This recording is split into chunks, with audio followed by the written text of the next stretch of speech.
Welcome back to the Law&Crime Network and Law&Crime on Sirius XM Radio. We're covering the Geoffrey Willis case out of Michigan, ladies and gentlemen. The man that our listeners can't see, but our viewers definitely can. They're seeing a live shot of him right there.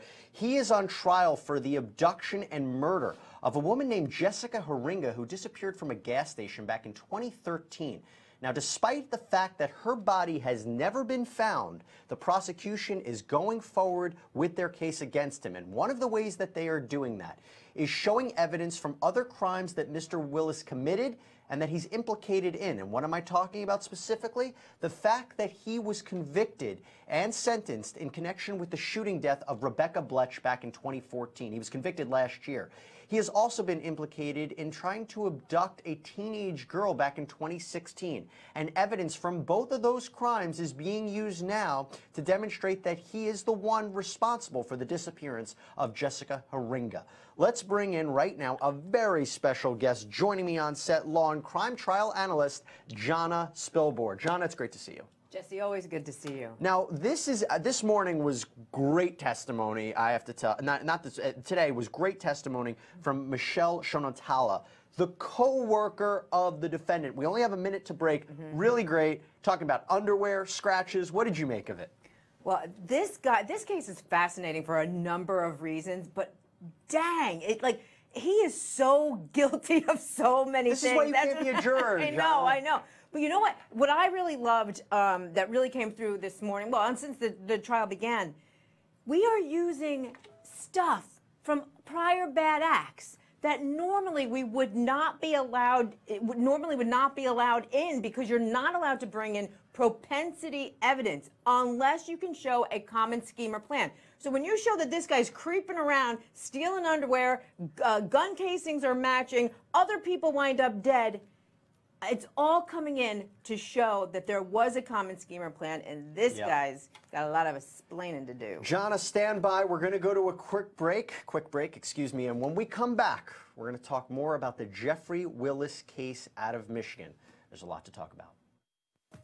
Well, hello there, everybody. It's Jesse Weber, and this is Law&Crime and Law&Crime on Sirius XM Radio. Thank you so much for joining us, tuning in, any which way you can get us. We are covering the Geoffrey Willis case out of Michigan, a really, really remarkable case about a convicted murderer who's on trial for the kidnapping and murder of a gas station clerk named Jessica Haringa, who disappeared back in 2013. Now, despite the fact that her body has never been found, the prosecution is going forward with their case. And one of the ways that they are doing that is by bringing in evidence of other crimes that Mr. Willis was convicted of and that he's been implicated in. And what am I talking about? I'm talking about the fact that Mr. Willis was convicted last year in the 2014 fatal shooting of jogger Rebecca Bletch. Evidence from that shooting is being brought in now. Also, evidence that Mr. Willis tried to kidnap a teenager is being brought in now, and this is being done to show that there is a pattern, that he is a predator, and that this is just a way, if you look at this evidence, it shows that he was involved in the disappearance of Jessica Haringa. Now, they're on break right now, so while they're on break, we could talk a little bit about what happened. Joining me again is Law&Crime trial analyst Jonna Spilbor. Jonna, let's talk more about the co-worker that testified today, Michelle Shonatala. This was, I would have to say, the best testimony I've heard so far in the case. Unbelievable. Her underwear was found in his shed. Her gun was found in his van. The battery cover to the laser sight on the gun was found at the Jessica Haringa crime scene. This is why these three crimes, or these three events, are connected, right? And why they're relevant for purposes of proving a crime when we know the defense in this case is saying, you're not going to be able to prove it. They're not saying my client didn't do it. They're saying you're not going to be able to prove it because there isn't any direct evidence linking the defendant to this particular crime. That's why the prosecution has to go all around the block using the other evidence they have to try to get the inferences there, connecting those dots. Well, despite the Bletch murder and also the teenager who claims that she was almost abducted by Willis, this is a more tricky case for the prosecution because they don't have a body. So the defense has been adamant in their opening statement from yesterday. How do you know he had anything to do with this? Can anybody point it? Is there any evidence? I don't think so. The best way to explain the defense's argument is to show you the defense's argument. This is the opening statement from yesterday. Now, I will be signing off, but Rachel Stockman will be signing in. We have a lot to cover here on Law and Crime. Stay tuned. You know, there's sometimes you kind of just feel bad for defense attorneys, and when you have this guy, Jonna Spilbor, who's my guest this afternoon, criminal defense attorney, when you have this guy as your client, folks, it's pretty tough. And that right there was the defense's opening. About 4 or 5 minutes long, not very long. What do you say? He said there's no evidence that Geoffrey Willis kidnapped and abducted Jessica Horenga, saying, but I don't know, look at the evidence the prosecution was presenting. Well, he's claiming there's no evidence to tie him to this case. One. If you take his opening statement, Rachel, and fast forward to the end of this case, it's going to sound exactly like what I expect his closing argument to sound like. You may have evidence that he killed somebody else. You may have evidence that he kidnapped someone. You may have evidence that he stole somebody's underwear, ladies and gentlemen of the jury, but you have no evidence connecting him to the disappearance and or death, we don't have a body, of Jessica Horenga. And we know he's already been convicted of one of these murders in the death of Rebecca Belech in 2014. He's now on trial. If you're just joining us, we want to also give a special welcome to our Sirius XM radio listeners. He's now on trial, Geoffrey Willis out of Muskegon County, Michigan, on trial for the rape and brutal murder of a mother, Jessica Horenga, kidnapped. You know, hearing some of the details, Jonna, of what he did to these women, according to the prosecutors, it's beyond disturbing. It is. And that's really interesting and a key point, because what we're hearing about all of these other crimes and these prior bad acts normally would not come in to prove conduct in conformity therewith. In other words, you can't show that somebody committed an act before now to prove that he committed this one, unless certain exceptions apply, like to prove a common scheme or plan. That's exactly how this evidence is getting in. So if the jury is inclined to believe that he raped before he murdered other people, then it's not a big leap for them to make that, oh, this poor girl must have been kidnapped from work, raped before she was murdered, and her body dumped somewhere we know not where. Okay, and you know why this case is so unusual is because investigators have not found her body. This is one of the cases that we hear about on, you know, crime dramas. Are they going to be able to get a conviction without actually having the body of the person who allegedly was murdered? Usually that's pretty tough. In this scenario, do you think it's a tough one? I think in this scenario it's not going to be as tough, because the judge obviously made a ruling prior to this trial to bring in all that extraneous evidence, and, you know, she hasn't been seen or heard from for a period of years. So the jury can make the assumption that she is actually dead, but the defense attorney could also stand up and say, we don't even have evidence of that, ladies and gentlemen of the jury. So Jonna and I were just talking about how somewhat unusual it is for the prosecution to be able to bring in all of these other crimes. But the reason they have been able to do this is because they're somewhat interwoven. And the truth of the matter is, investigators probably would never have found Geoffrey Willis if it wasn't for what Madison Nygaard did. She's a teenager who was allegedly abducted by him. She was able to escape, tell her story, give police clues, and she took the stand yesterday. Let's take a listen to some of her testimony. All right, this is real life, y'all. This really happened. Sounds like it was out of a movie, but you were just listening to Madison Nygaard. She is one of Geoffrey Willis's alleged victims, but she was able to escape and tell her story and possibly save some of the other women that he may have abducted in the future, and also lead investigators to clues about the disappearance of 2 other women.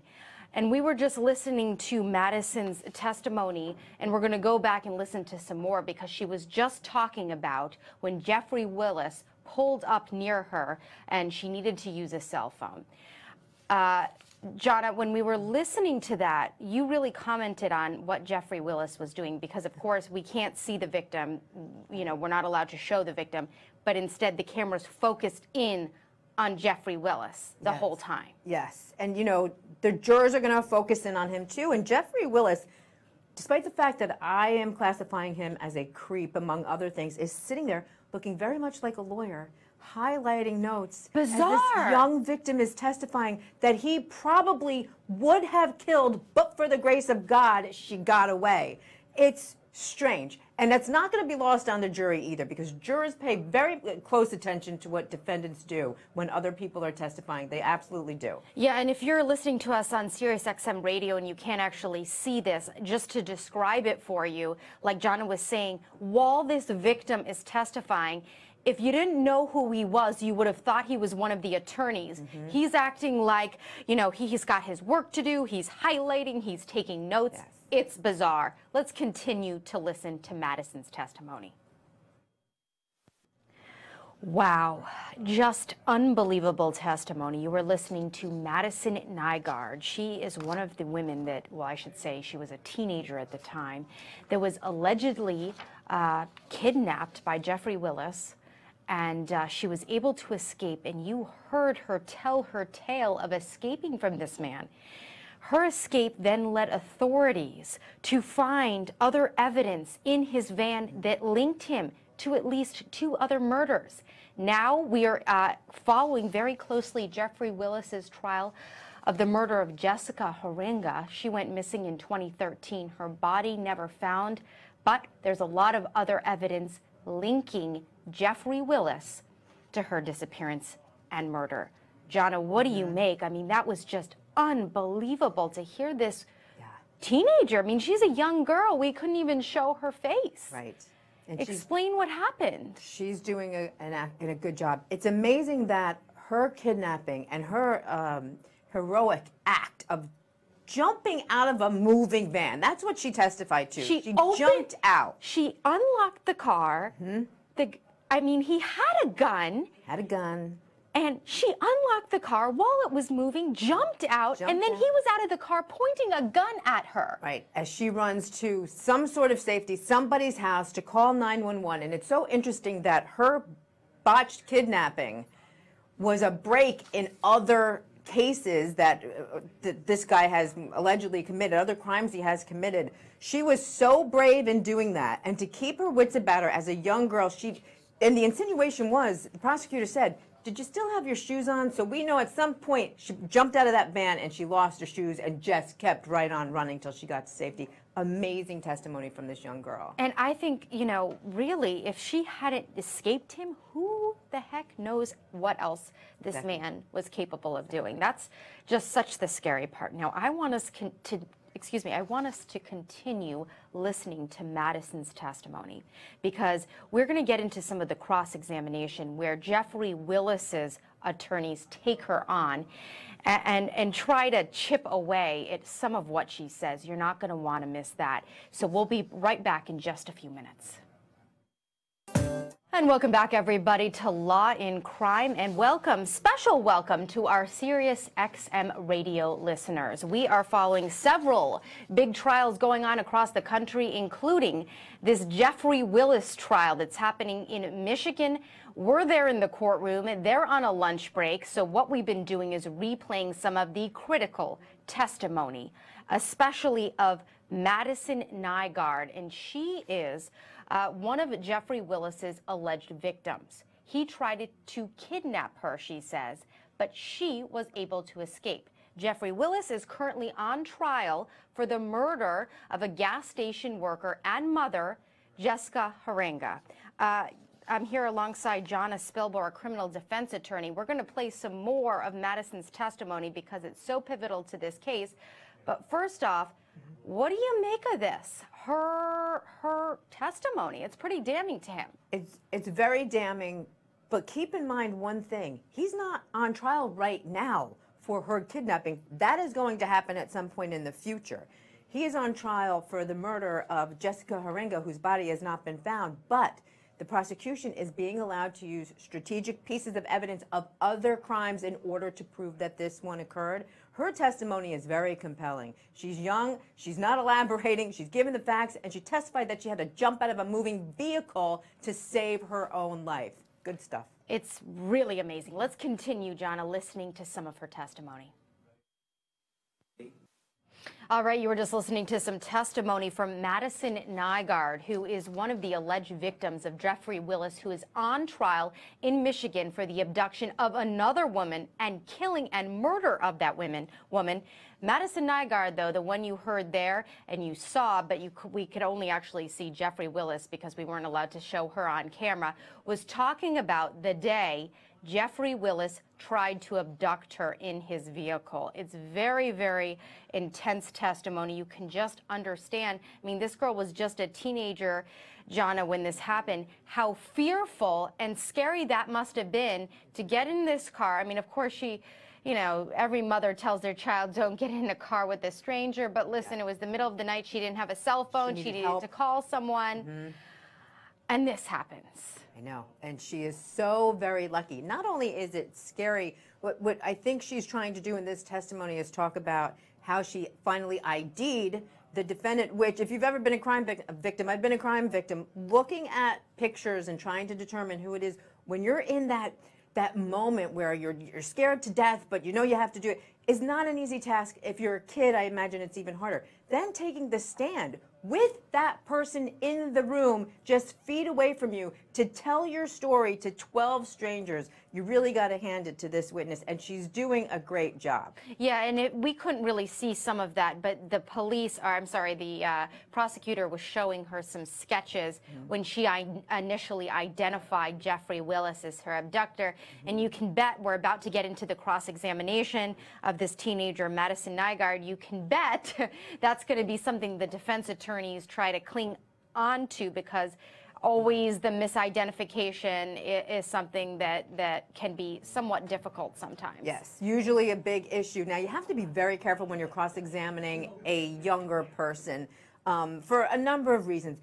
First of all, the jury might feel very motherly toward her, for lack of a better word. So you don't really want to attack on cross-examination, especially that she's got some pretty good testimony here against the defendant. They have to walk a fine line and be a little bit careful and light-footed with their cross-examination. Exactly, because you do have a victim here. You don't, as the defense attorney, want to come off as bullying the victim. Right. So let's take a listen. Again, if you're just joining us here on Law and Crime or on Sirius XM Radio, we are going through a trial happening in Muskegon County, Michigan, involving Geoffrey Willis. He's on trial for the murder, the rape, the abduction of a woman named Jessica Haringa, a mother, a woman who was working at a gas station. But in order to prove their case, prosecutors have called a teenager by the name of Madison Nygaard to the stand. She says that Geoffrey Willis tried to abduct her. She was able to escape, and her abduction led investigators to all of these other crimes. Let's take a listen to more of her testimony. All right, you were just listening to some testimony from Madison Nygaard. She is one of the alleged abduction victims of Geoffrey Willis, who's on trial for the murder and kidnapping of Jessica Haringa. Jessica Haringa is a single mother of a 3-year-old boy who in 2013 disappeared after a night working at an Exxon gas station. She was working the late shift. A customer called police, and they arrived. When the customer arrived, and they saw no one working at the gas station. After, now it was years, but after this woman, who you just heard from on the stand, Madison, came forward, and police were able to speak to her because she escaped from him. They were then able to piece together what happened and link some of the evidence that they found in his van back to Jessica Haringa, including some of the things they found in his possession a time later after that was a file on his computer labeled VIX, Jonna Spilbor, for victims. Again, this is a case when we talk about horrible nightmare movie scenarios, which you really hope can't happen in real life. This is one of them. This is one of them, and he's already a convicted murderer. For starters, and I like the testimony that we're getting from this particular witness, keeping in mind that we're not on trial for her kidnapping right now. We're on trial for the murder. But notice that the defense attorney is really trying to attack her perception and the identification she gave to police.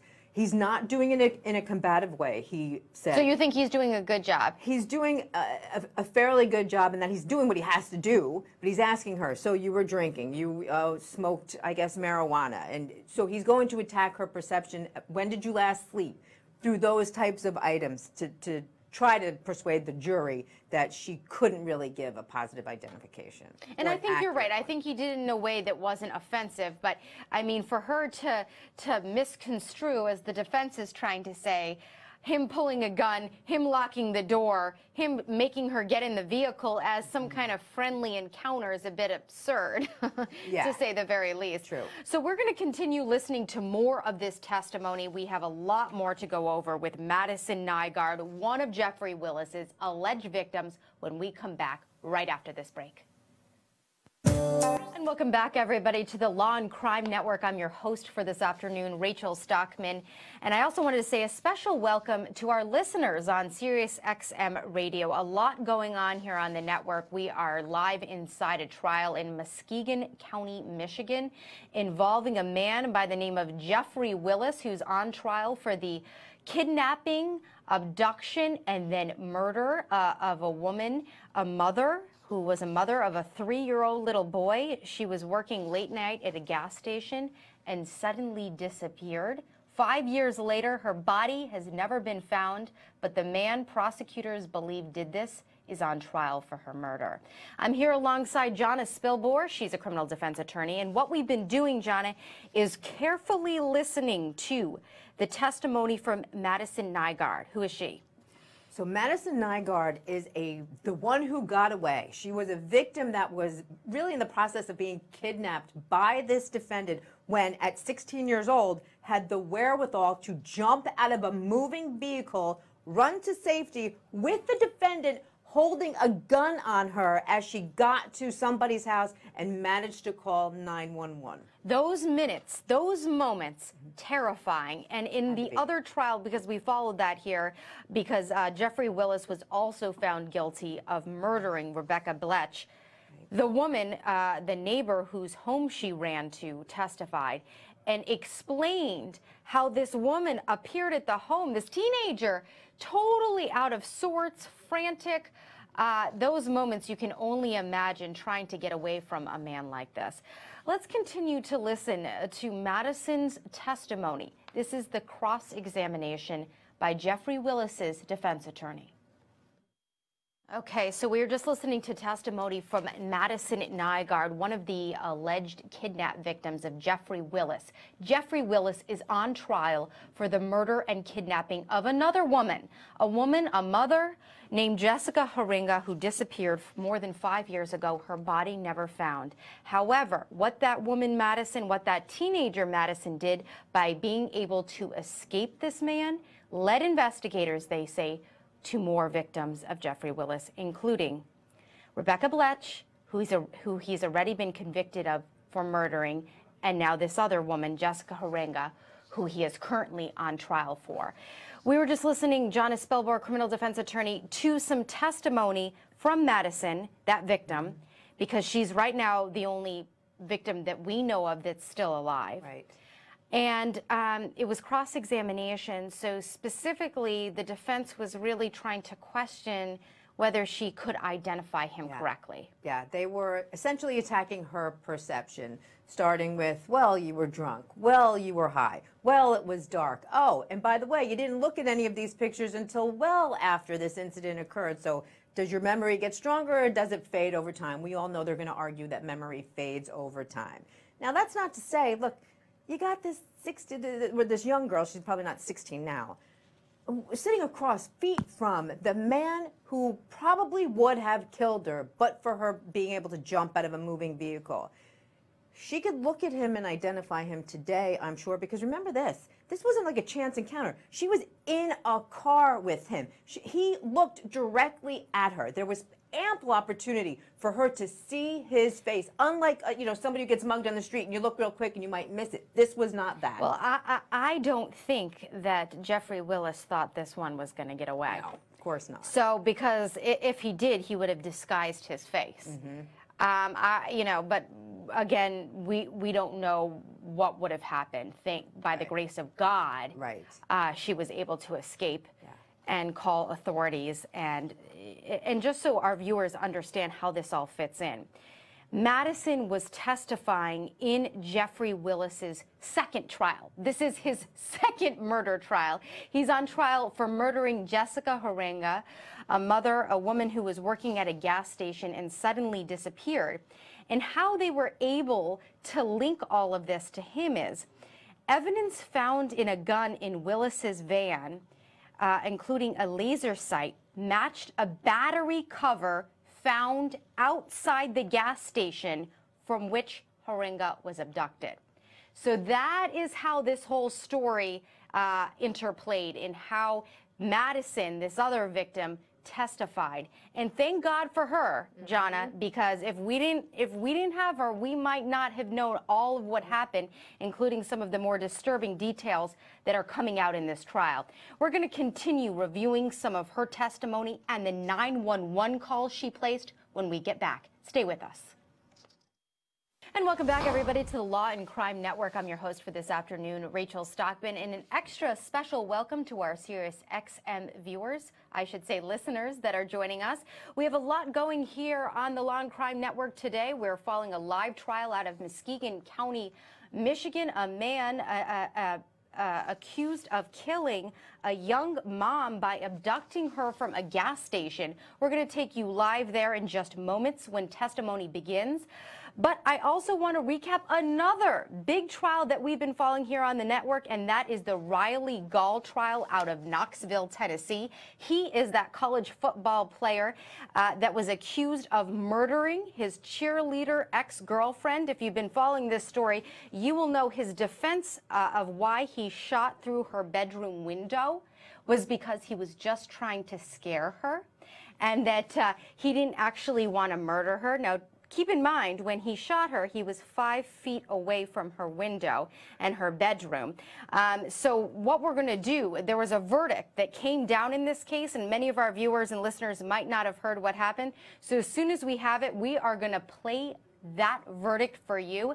I think it will surprise some of you, and others might have been expecting it. But this, again, was the case, Jonna, of the college football player who came up with a bit of a creative defense in that he was trying to scare this woman, this cheerleader, teenager. I think we all knew, whether you're a lawyer or not a lawyer, that that was not going to fly. But he also did something very interesting, and by interesting I mean strange. He actually pled to reckless conduct prior to that trial, I think in an effort to either keep some evidence away from the jury or have the jury say, well, he's already admitted recklessness, so we know he didn't intend to actually kill her.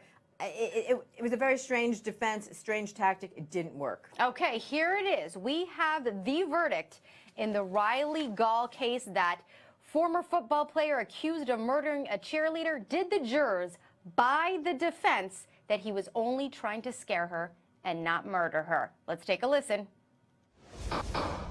Right there you have it. Riley Gaal, former football player in the Tennessee area, guilty of first-degree murder for intentionally, the jurors thought, killing his cheerleader ex-girlfriend, on-again, off-again girlfriend. Remember, his defense in all of this was that he did this to scare her. I don't think the jurors believe that. There was a gasp. I don't know if you heard that. There was a gasp in the courtroom as they read that first charge, first-degree murder, guilty. And then, Jonna, we were looking at the video closely. It looked like he was crying.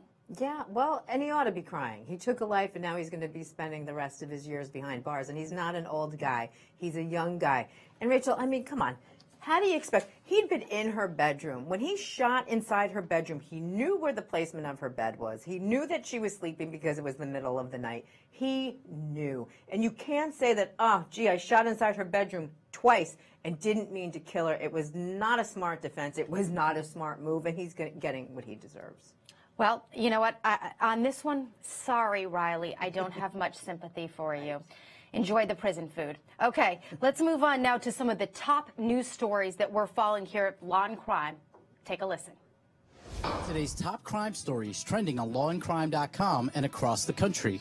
Michael Avenatti, the attorney for Stormy Daniels, dropped a bombshell claim yesterday stating President Trump's attorney, Michael Cohen, received approximately $500,000 from a Russian oligarch in the wake of the 2016 presidential election. Avenatti purports the $130,000 Cohen paid Stormy Daniels for an alleged dalliance with Trump came from the oligarch's payment. Attorneys for Cohen claimed the $500,000 from Russian sources wasn't a payment. We will keep you up to date as more information becomes available. The son of Denver Mayor, Michael Hancock, was caught on police body cam footage being belligerent with officers during a traffic stop. In the video, Jordan Hancock is seen belittling the officer. Don't worry about it. You in Aurora, bud. Yeah, Mayor of Aurora. I'm about to fight you. Yeah. Mayor Hancock's office released an apology for his son's inexcusable actions and words. Hancock appeared in court on Monday and paid a $250 fine for the speeding ticket. 3 members of Cardi B's entourage might be in legal trouble after a video surfaced of them beating a man who allegedly asked for the hip-hop star's autograph after the Met Gala last night in New York.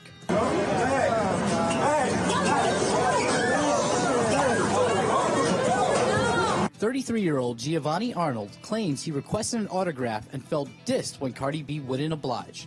Those involved members of the security detail are wanted for questioning by the NYPD. Those were today's top crime stories. I'm Anthony Velez for Law and Crime. Yikes, and you can read more of our top stories on lawandcrime.com. Again, you are joining us here on the Law and Crime Network. Special welcome to our Sirius XM listeners.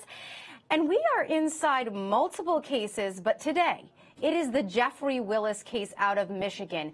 We are going to take you live in that case. We've been listening to one of the victims in that case testify. And we're going to take you back there live when we get a feed. In the meantime, when we come back right after this break, I'm going to play you the 911 calls. We'll be right back. And welcome back, everybody, to the Law and Crime Network, and a special welcome to our Sirius XM listeners. We are inside multiple of some of the most high-profile criminal cases going on across the country. Today, it's the trial of Geoffrey Willis. He's accused of murdering a young mother, Jessica Arenga, abducting her from a gas station as she was finishing up for the night. She vanished. For 5 years, her body was never found, and it wasn't until a few years later when Geoffrey Willis allegedly tried to abduct another woman that police were able to make connections to Geoffrey Willis. They found Jonna Spilbor, criminal defense attorney and commentator here on the network with us. They found some very disturbing things in Geoffrey Willis's possession once they figured out he may be linked to these. Yes. And those things are not items that can be coincidence. So there are some dots. Like a rape kit, or that's what prosecutors called it. Right, like a rape kit. And other items that just, there's no other explanation other than him being at the scene of certain crimes. Because remember, one of the things that the jury's going to find out is there was an area that police were led to find the body. Now, the body wasn't there. But in essence, that's a crime scene that also contains some evidence that was linked back to prior crimes of this defendant. Okay, so as I mentioned, we talked about this woman, Madison Nygaard. We played some of her testimony earlier. She was the woman, teenager at the time, who was allegedly abducted by Geoffrey Willis, was able to escape at gunpoint by jumping out of a moving car, running to a neighbor's house, and calling police. I want you to take a listen to that 911 call right now. All right, you were just listening to some of the 911 call of Madison Nygaard, one of the victims, alleged victims, I should say, of Geoffrey Willis. And that was just so sad to hear, Jonna, because, I mean, she really was a girl. Just, you know, she was just a teenager when this happened, and you can just hear how scared she is in her voice. Yeah. She's not making that up. There's, you know, that's all truth. And she's petrified because remember, moments earlier, she escaped death. And she might not have realized she escaped death, but we know she escaped death. And the fact that Geoffrey Willis's defense attorney, and then Geoffrey Willis himself, because we actually followed his other trial when he was on trial for a murder of another woman, actually took the stand in that case and tried to say that he wasn't actually going to do anything to this girl, that he was trying to help her. Okay, You don't scare a woman like that. Right. That you're trying to help. I'm sorry, that 911 call there is a sign of a woman who's been scared, a teenager who's been scared, who has been running for her life. And if she says, let me out, you stop and let her out if you're really trying to help. So he's lying about that. We all know that now. All right, well, we'll see if Geoffrey Willis takes a stand again in this trial that we're covering. It is going to go back live in, I would say, about 15 minutes, and we'll take you live in court just as soon as we get our feed. But in the meantime, I want us to continue, because this is a critical piece of evidence, to listen to the 911 tape from Madison Nygaard, who was able to escape this man. Take a listen. Wow, wow. That is very, very, very difficult to listen to. That is Madison Nygaard, who was able to escape from her abductor, her alleged abductor, Geoffrey Willis. And she went to a neighbor's, just someone whose house she ran to, and was able to make that 911 call. Yeah, thankfully, with a gun pointed at her. So, she got very, very lucky, since we know the history of this man. She did not at the time, but we know it. Because her 911 call led police to this van, to him, the van, where they found evidence of other crimes. Yep. Let's continue to listen to that 911 call. I'm sorry there, it's a bit hard to hear at parts, but I think you can kind of really get the idea of what we're listening to here, Jonna. Oh, yeah, she's scared to death. And she's trying to get all the information out while 911 is trying to keep her on the phone. And she is just petrified, and she's young, and she's scared. And all of that is going to be not lost on the jury. And of course, this is what she said happened. She said she wanted to use this man, Geoffrey Willis's phone, because she didn't have a phone. She wanted to call her mother. She's a teenager. And all of a sudden, he locked the door on her, told her to get in his van if she wanted to use that phone, locked the door on her. She said she wanted to get out. While the car was moving, it seems, she was able to unlock the door, run, get out. Let's listen to more of that 911 call. All right, so that woman who was so brave and was able to escape this man, call 911. You just heard her 911 call there. She led police to Geoffrey Willis, who is now on trial in Muskegon County, Michigan. We're following that trial. We're going to take you live there in just minutes. But explain to our viewers, Jonna, because he's not on trial for Madison Nygaard's abduction, who you just heard on the tape. Why did the jurors get to hear her 911 call and get to hear her testimony? Right. So there's something very interesting and unusual happening in this case. And the prosecution is being allowed to bring in evidence of prior bad acts. Normally, that's excluded because you're not allowed to use something somebody did in the past to prove that they committed a crime now. It's flat out not allowed unless you have an exception. And in this case, the exception is we have evidence of a plan, of a prior plan or scheme with this particular defendant. So that evidence is an exception to that rule. It's all coming in. Now remember, the jury's not there to decide whether he did that or not. It's all to be used in connection with, did he commit this crime when we don't have a body? Yeah, and it sure does not bode well for him when you hear this kind of testimony from a woman who was so horrified, explaining escaping a man who was pointing, a child that was escaping a man who was pointing a gun to her face. Horrifying. But the fact that she was able to escape, investigators then found evidence that connected Geoffrey Willis to Jessica Horenga. Jessica Horenga is the woman that disappeared 5 years ago. Her body never found, but Geoffrey Willis is now on trial for her murder. More on this case when we come back. And welcome back, everybody, to Law and Crime, and also a special welcome to our Sirius XM viewers. We are going to take you live in, I promise, just minutes inside the Geoffrey Willis murder trial that is going on in Muskegon County, Michigan. He is accused of abducting and murdering Jessica Horenga, a young mother. She had a 3-year-old little boy who was abducted from a gas station A customer called the police after going to the gas station and finding no one there. They were eventually led, investigators, to this man, Geoffrey Willis. Again, though, this is a tough case, Jonna Spilbor, because they don't have her body. And actually, they thought they were going to be able to find her body because they got a tip from one of his family members, but that turned up empty. That turned up empty, but there was some other small pieces of physical evidence that connect these dots. But for the young girl, what is her name? Nygaard. Madison Nygaard. Madison Nygaard. She was really a break in this murder case and had no idea that it was going to come to pass that way. Okay, so today we heard some testimony, and if this doesn't make the hairs on the back of your neck stand up, I don't know what would. This was testimony from Michelle Shanatola, a co-worker of Geoffrey Willis, describing some of the really creepy things that happened to her. Take a listen.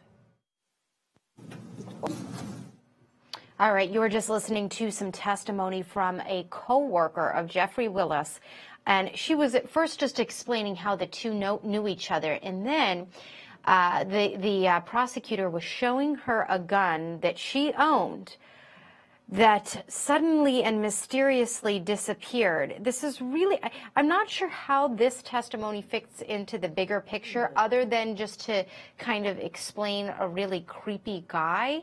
But somehow, and you're going to hear more from her in just a second, but the gun disappeared, and she'll testify this, her underwear, okay? Her underwear that were in her house disappeared. Yeah. This guy's a creep. I think that's one of the implications. Now, is it going to fit in more than just being bad character evidence of this defendant? I suppose we'll see. But how on earth, I mean, you work with somebody and you break into their house. She's completely in the dark. I think she was completely in the dark about that. And then steal the underwear. And then I think later on, he somehow taunts her with that information. So that's who we're dealing with here. It's very, very kind of sick stuff that I've said this over and over again, that you really think is from some kind of sick crime movie that you would watch on, I don't know, Lifetime or something. But folks, this is real life. This is really unfolding. The drama is unfolding in a courtroom in Michigan, and they've been on lunch in that courtroom for about an hour and a half. They're expected back any minute, so as soon as we can take you live into that feed out of Muskegon County, where Geoffrey Willis is standing trial for the murder and kidnapping of Jessica Harenga, a young woman, a mother who disappeared 5 years ago. We'll take you there.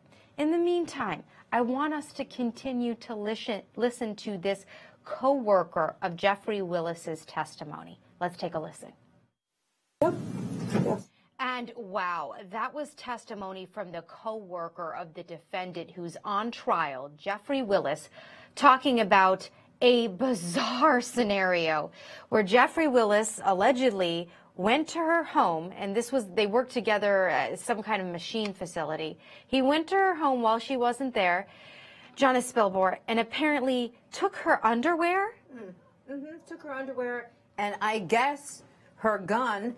The other thing that's interesting here is apparently he would ask for her underwear at work. And you could almost see her kind of like not knowing how to answer, because we all know how bizarre it is if someone at work would ask one for one's underpants. Yeah, it just doesn't normally happen. Like I said, this is a trial that's unfolding out of Muskegon County, Michigan. We have a lot more to cover it, and we're going to take you next live inside the courtroom after this short break. Welcome back, everybody, to Law and Crime Live, and also a special welcome to our listeners on Sirius XM Radio. In just a moment, we are going to take you live into a Michigan courtroom, Muskegon County. Geoffrey Willis is on trial for the abduction and murder of Jessica Harenga, a young mother abducted from a gas station 5 years ago, a little more than 5 years ago. Her body has never been found. He's on trial, though, for her murder. Let's take a listen. A firearms expert is currently on the stand being questioned by the prosecutor. From a fire.